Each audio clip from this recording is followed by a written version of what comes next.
Caitlin Clark has landed herself a new, very high-profile position, and I've been wondering when this was going to happen.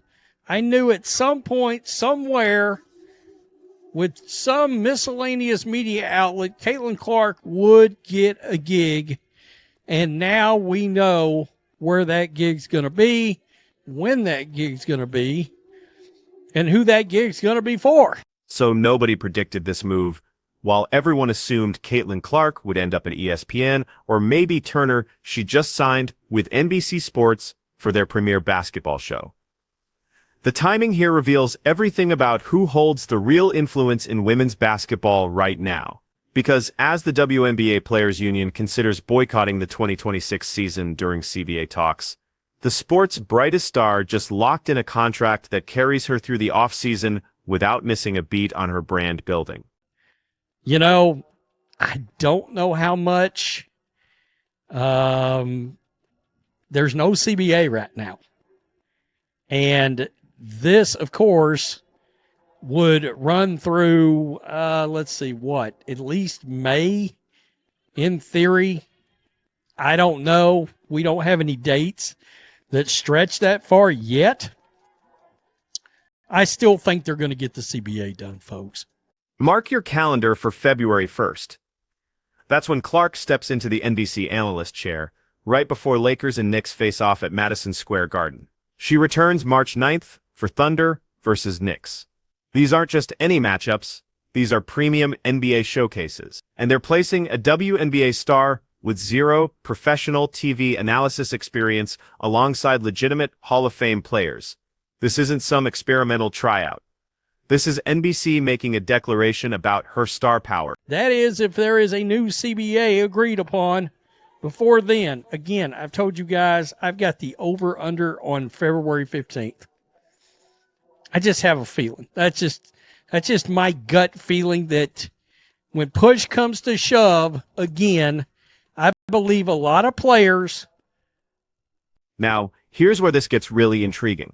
The WNBA's collective bargaining deal runs out in October 20. Players are already floating the idea of sitting out an entire season if their demands aren't met. But Clark just locked down revenue streams that run straight through May. Even if the WNBA completely shuts down, she's covered with USA basketball duties in March for World Cup qualifying rounds.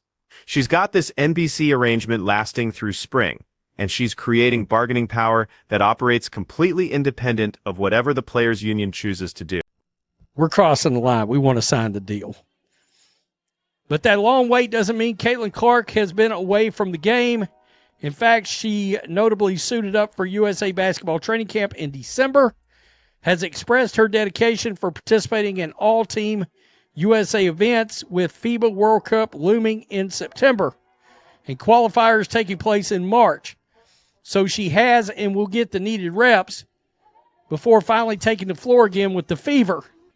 In the meantime, she will be keeping busy in another role. NBC didn't bring her in just to break down plays. They brought her in because she generates attention like nobody else can. Sunday Night Football represents their golden property, and Football Night in America is the pre-game spectacle that builds anticipation. Now they're rolling out Basketball Night in America using that identical blueprint. And Clark joins Maria Taylor, Carmelo Anthony, Vince Carter, Tracy McGrady, and Reggie Miller on the desk. They're not filling out a lineup here, they're putting her name next to basketball royalty. Because they believe she's earned that spot. Wow. So this would be akin to, they have Sunday Night Football, and it starts with a pregame show called Football Night in America. I didn't know they were creating Basketball Night in America, but here we are. Consider what NBC is actually purchasing with this deal. They just locked up NBA broadcasting rights beginning with the 2025-26 season.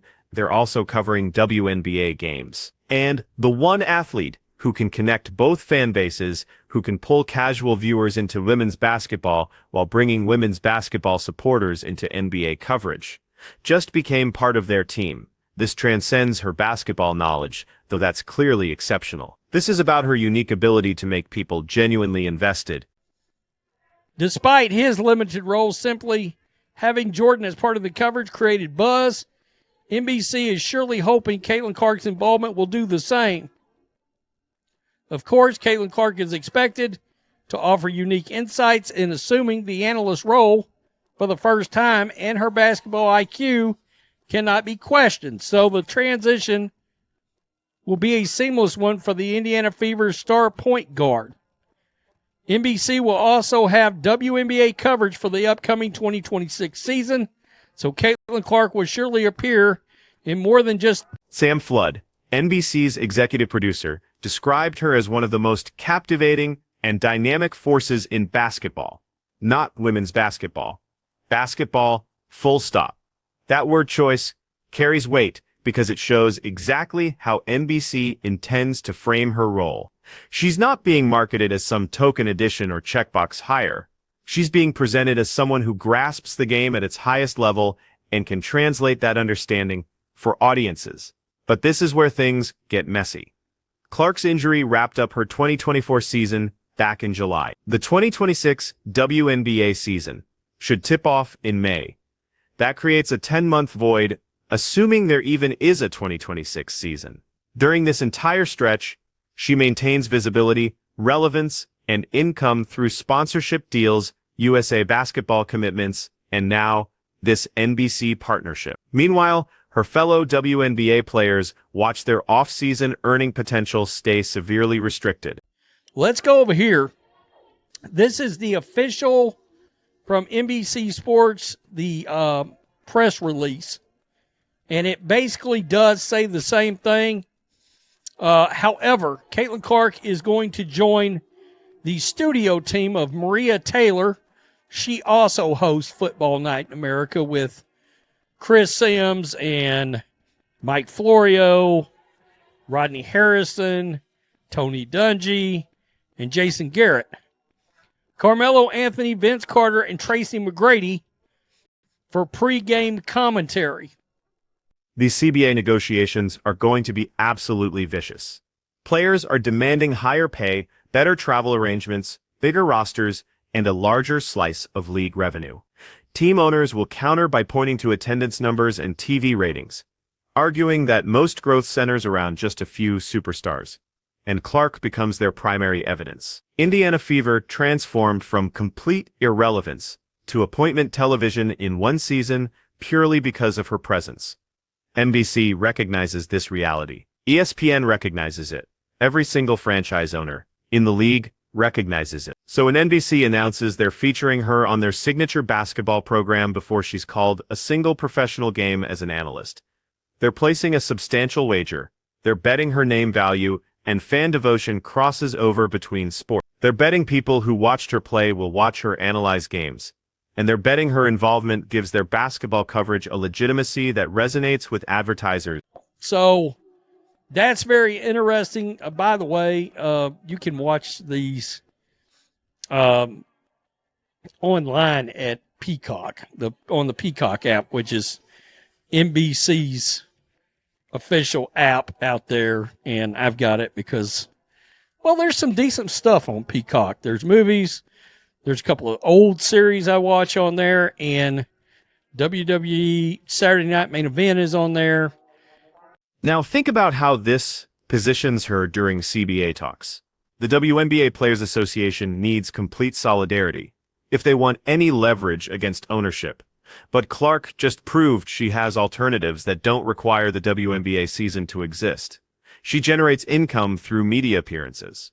She generates income through USA Basketball. She generates income through endorsement contracts. If the Players Union chooses to strike for better terms, she won't face the same financial desperation that most players would experience. This doesn't suggest she'll break ranks or sabotage union efforts. But her motivations are fundamentally different. She's already secured life-changing wealth through her Nike contract. She's already achieved mainstream recognition that extends far beyond the WNBA. Now she's launching a media career while still in her early 20s. The real question becomes, how aggressively will she push for CBA improvements that primarily help middle and lower tier WNBA players, when she's already functioning in a completely separate economic stratosphere. Good app. I like it. This is interesting. You notice ESPN did not jump in. I don't see anything from USA Network on here. I mean, pretty safe to say they wasn't going to put her on a panel with Elle Duncan, I wouldn't think. Who knows? I mean, you never know with media outlets. Here's NBC's actual strategy with this signing. They're buying content protection. If the WNBA season gets postponed or scrapped due to CBA disputes, they still have Clark on their basketball shows discussing the NBA. If the season proceeds as planned, they have the league's biggest attraction already woven into their broadcast structure, giving them a major advantage when they negotiate for WNBA game coverage. And if she proves to be a natural on television, which seems probable given how she handles pressure situations, they just developed a media star who can anchor programming for decades. The Michael Jordan comparison is fascinating here. When NBC featured Jordan in their coverage, it was mostly ceremonial. He didn't provide extensive analysis or regular segments. He was there for excitement and credibility. But Clark is being positioned completely differently. She has actual scheduled appearances tied to specific games. She's joining an established analyst panel, expected to deliver genuine insights. She's doing this as an active player, which provides a perspective that retired athletes simply cannot offer. Consider the enormous pressure this creates for her. She'll be evaluating NBA players at the absolute peak of their profession, and she's doing it while still developing her own professional career. When she offers something insightful, it reinforces the narrative that women's basketball players understand the game at an elite level. When she says something predictable or surface level, it reinforces stereotypes about women's sports commentary.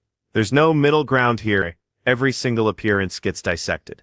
Thanks for staying with me through this deep dive. Make sure to hit that subscribe button and drop your thoughts in the comments. Now let's tackle the obvious question. ESPN didn't make this hire. USA Network didn't make this hire. Turner didn't make this hire. NBC did. And that matters tremendously because ESPN has been the primary WNBA broadcaster for years. They've poured resources into women's basketball coverage. They have established analysts and commentators covering the league extensively. Yet when the chance came to bring Clark into their basketball programming, either they didn't make a competitive pitch or she selected NBC regardless. This reveals something significant about her media career strategy. ESPN represents the establishment. That's where you go to be recognized as a serious sports analyst. But NBC is the challenger in basketball broadcasting. They just reclaimed NBA rights after years away from the game.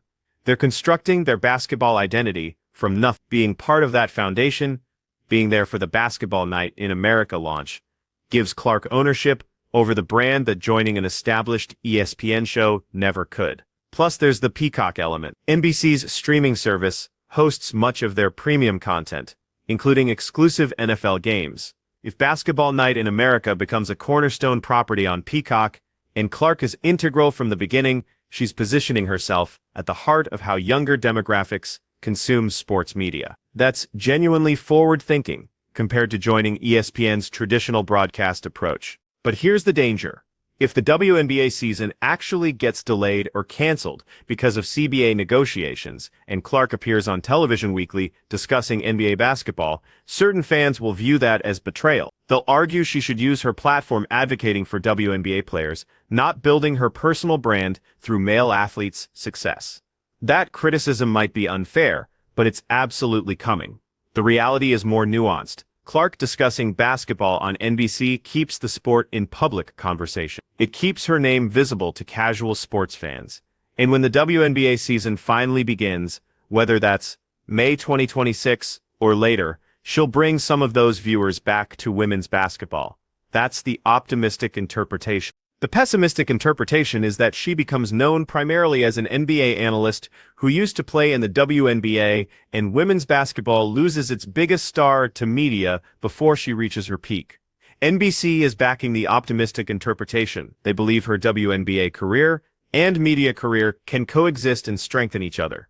They believe fans will watch her analyze NBA games, then watch her play WNBA games, creating positive momentum that benefits everyone. And they believe her basketball understanding translates across both leagues in ways that make her valuable as an analyst, regardless of which game she's covering. That February 1st debut becomes absolutely critical. Lakers versus Knicks at Madison Square Garden ranks among the highest profile NBA regular season matchups possible. LeBron James, Anthony Davis, potentially Jalen Brunson if he's healthy. The basketball world will be watching to see how Clark handles that spotlight. If she delivers insights that change how people view what they're watching, this becomes a massive victory for everyone involved. But if she appears nervous or generic, or clearly overwhelmed sitting beside Carmelo, Vince Carter, and Tracy McGrady, it feeds a narrative that she's not prepared for this level of media exposure. That narrative would be completely unfair, because nobody is truly ready for their first national television appearance. Analyzing a sport they don't play professionally. But fair or not, that's the standard she'll face. Here's what makes this entire situation compelling from a business angle. The WNBA is experiencing an identity crisis. Is it a specialized product, serving a devoted fan base while accepting limited mainstream appeal, or is it a growth property that can compete for casual sports fans alongside the NBA, NFL? The answer determines everything about CBA negotiations because it determines how much revenue owners can realistically expect. Clark's emergence forces the growth narrative. Her rookie season delivered unprecedented WNBA attention. Attendance doubled in various markets. Television ratings shattered records. Merchandise sales exploded. Now she's extending that star power into the offseason through media work. That's precisely what the league needs to be viewed as a major sports property rather than a summer distraction. But it also creates internal tension because that level of concentrated star power makes other players feel undervalued. If Clark is the reason NBC invests in WNBA coverage, if she's why attendance and ratings surge, shouldn't she be compensated differently than players who don't generate those results? Say yes to that question, and you're undermining the collective bargaining structure that protects non-superstar players.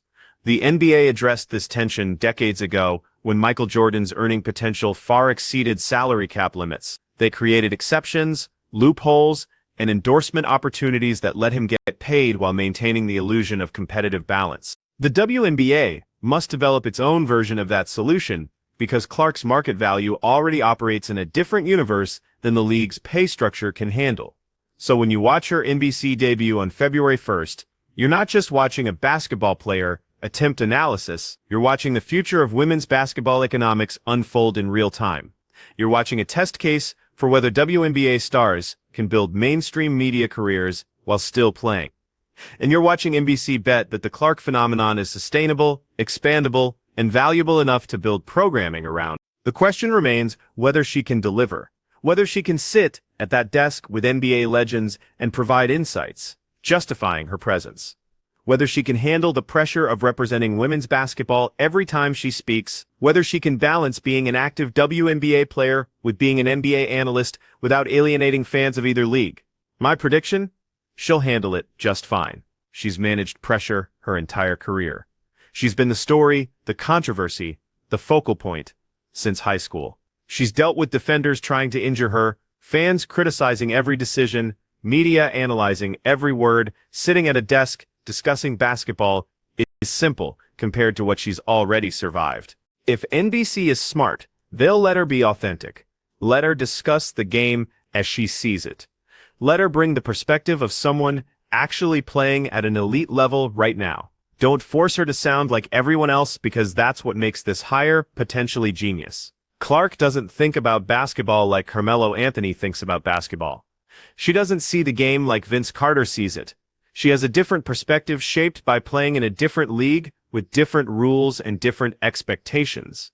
If NBC allows that perspective to emerge, if they let her challenge conventional thinking and offer insights only someone in her position could provide, this becomes must-watch television. But if they try to smooth the edges, if they make her play it safe with obvious observations, this becomes a waste of everyone's time.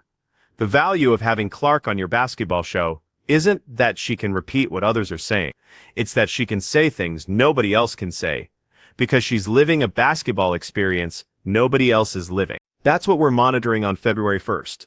Not whether she's polished, not whether she sounds like a professional broadcaster, but whether she's willing to bring her genuine perspective to conversations, even when that perspective challenges how people think about basketball. Because if she can do that, this NBC deal becomes the opening chapter in a media career spanning decades. If she can't, it becomes a warning about why active players should probably focus on playing. Either way, it'll be fascinating to observe. The biggest star in women's basketball, analyzing men's basketball on a brand new platform during CBA negotiations that could reshape her league's future. Nobody has written this playbook before. No one has attempted this at this level, and that's exactly why it matters so much.